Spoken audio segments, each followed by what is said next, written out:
And then you have comp and collision.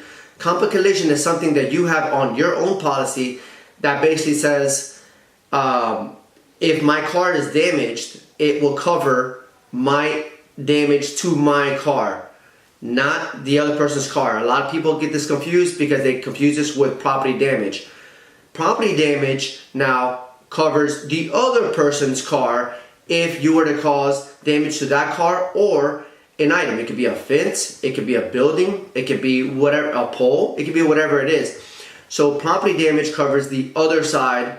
Comp and collision covers your car for your issues. However, if you're involved in an auto accident, the others, we always want to go after the property damage on the other side if you're not at fault. And the reason why, because if not, you have to pay a deductible through your insurance. If you use your insurance, you may have a $500 deductible or a $1,000 deductible, which is very typical.